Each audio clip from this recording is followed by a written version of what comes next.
Il n'existe pas de plus belle preuve d'amour que de donner sa vie pour ce qu'on aime. Salut chers guerriers, bienvenue dans Football Made in Africa.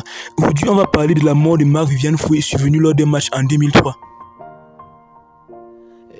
Mais avant de commencer, n'hésitez pas à vous abonner et à activer la cloche de notification pour ne rater aucune nouvelle vidéo. Né le 1er mai 1975 à Kolo 2 à Yaoundé, Foué découvre le football professionnel par le Canon de Yaoundé en 1994 après avoir passé quelques années au centre de formation de l'Union de Garoua et de Fogapé.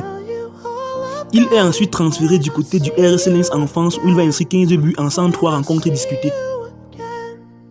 En 1999, cet excellent milieu défensif réalise enfin son rêve de jouer en Premier League lors de son transfert pour le West Ham United de Londres. Mais il retourne très vite en France du côté de l'Olympique Lyonnais avant d'être prêté à Manchester City en 2003. Il va malheureusement trouver la mort lors de la demi-finale de la Coupe des Confédérations contre la Colombie au-dessus d'un arrêt cardiaque.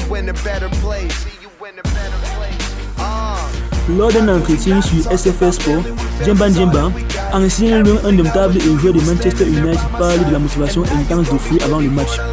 On était dans le bus et on allait au terrain à Lyon. Il était assis tout le temps derrière. Comme d'habitude, on chantait et à un moment donné, il a parlé et tout le monde s'est tu. Il a dit, les mecs, là, on va aller sur le terrain et s'il faut que quelqu'un y passe, il va y passer. Mais là, il faut qu'on gagne ce match. La rencontre débute et Pius Ndjefi ouvre le score pour le Cameroun à la 9e minute, un score qui va rester vierge jusqu'à la fin du match. Djemba Djemba était le dernier à adresser la parole à Foué. On était sur le terrain et à un moment donné, il me dit Kanto. Il me retourne et il me dit écoute, je ne me sens pas bien, je suis fatigué. Et il venait de faire une course de 30 à 40 mètres. Je lui dis écoute, attends quand Carlos va renvoyer le ballon et si la balle va en touche, on fera le changement. Carlos frappe le ballon et Marco, il va en duel. Il va en duel contre le défenseur colombien Mario Epes qui renvoie la balle dans notre camp. Alors on se retourne pour suivre le ballon et Marco s'écroule derrière nous. On s'est dit c'est normal, c'est un malaise, ça va passer. Les joueurs des deux équipes ont continué à jouer sans se douter de quelque chose. Alors le Cameroun remporte la victoire sur 1 but à 0. Après avoir célébré la qualification pour la finale, lorsqu'il se rendait dans le vestiaire, il rencontre Roger Mila tout plein de larmes au visage. Le visage trempé, Mila les annonce que Foué s'en est allé. Cette situation dramatique aurait pourtant pu être évitée car la femme de Foué, Marie-Louise Foué, annonce qu'il l'avait appelé pour lui dire qu'il ne se sentait pas bien. Elle était surprise alors de le voir débuter le match. Achille Emana annonce également que le matin du match, il était absent au petit déjeuner pour des raisons de maux de tête, mais en tant que leader, c'était normal qu'il débute la rencontre. Quelques jours plus tard, les Lions vont malheureusement s'incliner en finale contre la France sur le score de 1 but à 0, mais avant le match, il s'était échauffé en portant le numéro 17 de Foué pour lui rendre un dernier hommage. Il recevra malgré tout sa médaille d'argent, mais à titre posthume. Une messe sera célébrée pour lui le jeudi 3 juillet 2003 à la cathédrale Saint-Jean de Lyon avec sa dépouille qui sera ensuite transférée par l'aéroport de Yaoundé Sémalène au Cameroun. Une fois dans sa terre natale, son corps sera explosé au stade Amadou Daïdjo de Yaoundé avant d'être inhumé à 15h le lendemain. Plusieurs hommages seront ensuite rendus à la légende camerounaise.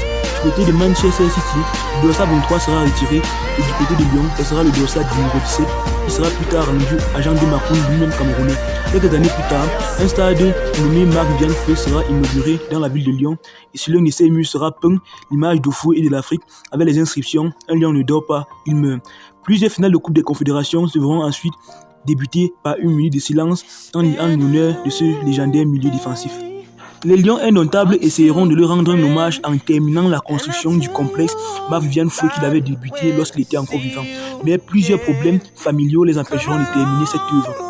Idriss Carlos Kameni déclare lors d'une interview accordée à la BBC qu'il serait difficile pour les footballeurs de sauver le complexe car il s'agit d'une affaire familiale plutôt que d'un problème sportif. Les Lions indomptables, à cause des disputes entre le père de Foué et son épouse, les ont empêchés de mettre le nez dans des affaires familiales et le complexe malheureusement aujourd'hui est complètement en ruine. Malheureusement, Foué ne sera pas le seul à mourir lors d'un arrêt cardiaque au cours d'un match. On note également le cas de l'Ivoirien Tchèque Tchouté, champion avec la Côte d'Ivoire en 2015 qui était alors du côté de Beijing, ou encore le cas du Camerounais Patrick Eken qui évoluait dans le championnat roumain.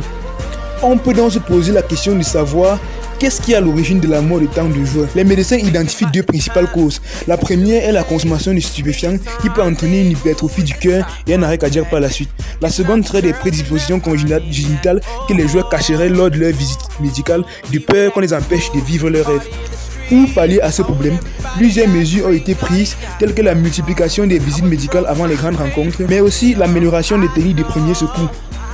D'après vous, quelles mesures doivent être prises pour pallier efficacement à ce problème? Laissez-nous votre réponse en commentaire. Si vous avez aimé cette vidéo, ne partez pas sans vous abonner et sans laisser un commentaire Fouet Forever, car un lion ne meurt jamais, mais il dort.